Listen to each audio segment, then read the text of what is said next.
Aujourd'hui, mercredi 2 décembre 2009, Madame Akwa Kwanyeya, juge présidente de la Chambre d'appel de la Cour pénale internationale, a présenté un résumé de l'arrêt dans lequel elle annule la décision de la Chambre préliminaire 2 qui avait fait droit, sous condition, à la demande de mise en liberté provisoire de Jean-Pierre Bemba Gombo.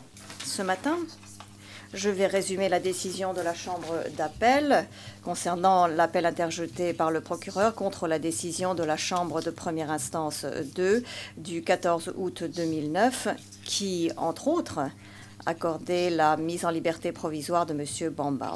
La Chambre d'appel, après avoir délibéré en profondeur, a décidé à l'unanimité que la décision de la Chambre de première instance, Chambre numéro 2, du 14 août 2009 concernant la demande de Jean-Pierre Bemba Gombo et de sa liberté provisoire soit inversée et qui concernait invitant les autorités du Royaume de Belgique, de la République portugaise, de la République française et de la République fédérale d'Allemagne et de la République italienne et de la République sud-africaine est maintenant inversée. Le 14 août 2009, la Chambre préliminaire 2 avait conclu que l'évolution des circonstances justifiait la modification de sa décision précédente sur la détention de M. Bemba. L'exécution de cette décision était toutefois reportée dans l'attente de la détermination de l'État sur le territoire duquel Jean-Pierre Bemba Gombo serait libéré et de la détermination des conditions qui lui seraient imposées. Le bureau du procureur avait alors fait appel de la décision de la Chambre préliminaire sur 2 points. Premièrement, que la Chambre de première instance a commis une erreur en concluant que des modifications importantes des circonstances nécessitaient la mise en liberté conditionnelle de M. Bemba. Et deuxièmement, la Chambre de première instance a commis une erreur en décidant que que la liberté conditionnelle soit accordée à M. Bemba sans spécifier les conditions appropriées qui devraient être imposées ou sans avoir identifié l'état d'accueil où M. Bemba serait libéré provisoirement et ou si cet État serait à même d'appliquer les conditions imposées. La Chambre d'appel a aujourd'hui décidé, à l'unanimité, d'accueillir les 2 moyens d'appel soutenus par le procureur.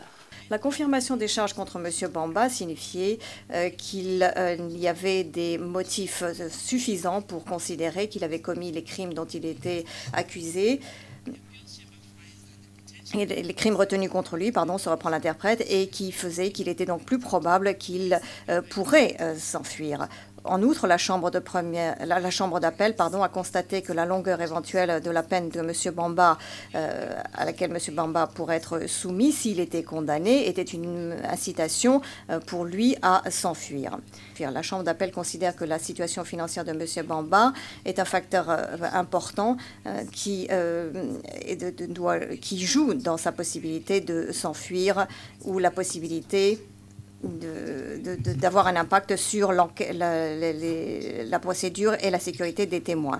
En omettant de prendre une décision sur la situation financière de M. Bemba, la Chambre de première instance a laissé de côté un facteur pertinent qu'elle avait considéré au préalable comme étant important et la Chambre de première instance a de ce fait commis une erreur. De la même façon, d'autres facteurs qui avaient été cités comme étant une modification des circonstances ont tous été considérés comme ayant été mal appréciés par la Chambre de première instance du fait de l'absence d'explication sur la raison pour laquelle ces facteurs qui, au préalable, avaient été considérés comme étant des éléments en faveur d'une détention continue constituaient maintenant une modification des circonstances garantissant la libération de M. Bemba. Ces facteurs incluaient, entre autres, la position politique et professionnelle de M. Bemba, ses contacts internationaux et ses liens internationaux, son offre de se rendre à un moment donné avant son arrestation, sa volonté répétée de coopérer et de comparaître volontairement et sa réticence à oublier et je cite, ses années de sacrifice en devenant un fugitif.